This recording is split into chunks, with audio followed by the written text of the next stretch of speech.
बहुत समय पहले की बात है। गर्मियों के दिन थे। शाम के समय एक बतख झील के पास ही पेड़ के नीचे अपने अंडे देने के लिए अच्छी जगह ढूंढ रही थी। जगह मिलते ही उसने वहां पर 5 अंडे दे दिए। उसने देखा कि उसके 5 अंडों में से एक अंडा सबसे अलग था, जिसे देखकर वो परेशान रहने लगी। उसने अंडों से बच्चों के बाहर आने का इंतजार किया। फिर एक सुबह उसके 4 अंडों में से उसके 4 नन्हे नन्हे बच्चे बाहर आ गए। वो सभी बहुत सुंदर और प्यारे थे, लेकिन उसके 5वें अंडे से अभी तक बच्चा बाहर नहीं आया था। बतख ने कहा कि 5वें अंडे का बच्चा उसका सबसे सुंदर बच्चा होगा, तभी वो बाहर आने में इतना ज्यादा समय ले रहा है। एक सुबह वो 5वां अंडा भी फूट गया। उसमें से एक खूबसूरत बतख का बच्चा निकला। बतख का ये बच्चा अपने बाकी के चारों भाई बहनों से बहुत बड़ा और बदसूरत था। ये देखकर बतख की माँ बहुत उदास हो गई। उसे उम्मीद थी कि शायद कुछ दिनों के बाद वो बदसूरत बतख भी अपने भाई बहनों की तरह सुंदर हो जाएगा। कई दिन बीत गए। उसके बाद भी वो बतख बदसूरत ही रहा।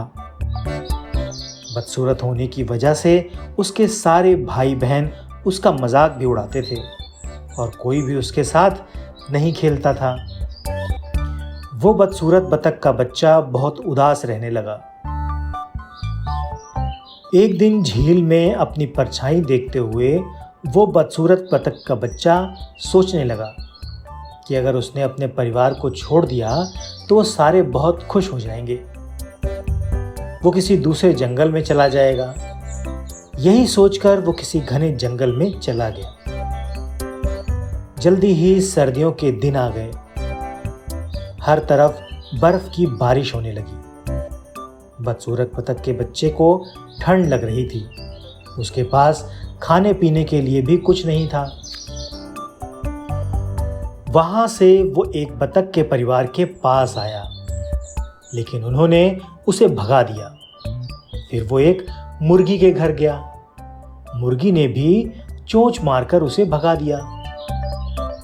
उसी रास्ते में उसे एक कुत्ते ने देखा, लेकिन कुत्ता भी उसे छोड़कर चला गया। उदास होकर वो बदसूरत बतख का बच्चा फिर जंगल से जाने लगा। रास्ते में उसे एक किसान दिखाई दिया। वो किसान उस बदसूरत बतख को अपने घर ले गया। वहां उसे एक बिल्ली परेशान करने लगी, तो वो वहां से भी भाग गया और फिर से एक जंगल में रहने लगा। कुछ ही दिनों में बसंत का मौसम आ गया। अब वो बदसूरत बतख भी काफी बड़ा हो गया था। एक दिन वो नदी के किनारे टहल रहा था। वहां पर उसने एक सुंदर राजहंसी को देखा, जिससे उसे प्यार हो गया। लेकिन फिर उसे लगा कि वो एक बदसूरत बतख है, इसलिए उसे वो राजहंसी कभी नहीं मिलेगी। शर्म से उसने अपना सिर झुका लिया।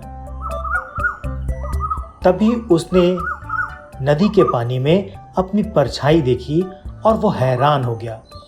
उसने देखा कि अब वो बहुत बड़ा हो गया है और एक सुंदर राजहंस में बदल गया है। उसे यह एहसास हो गया था कि वो एक हंस है। तभी वो अपने बाकी के भाई बहनों से काफी अलग दिख रहा था।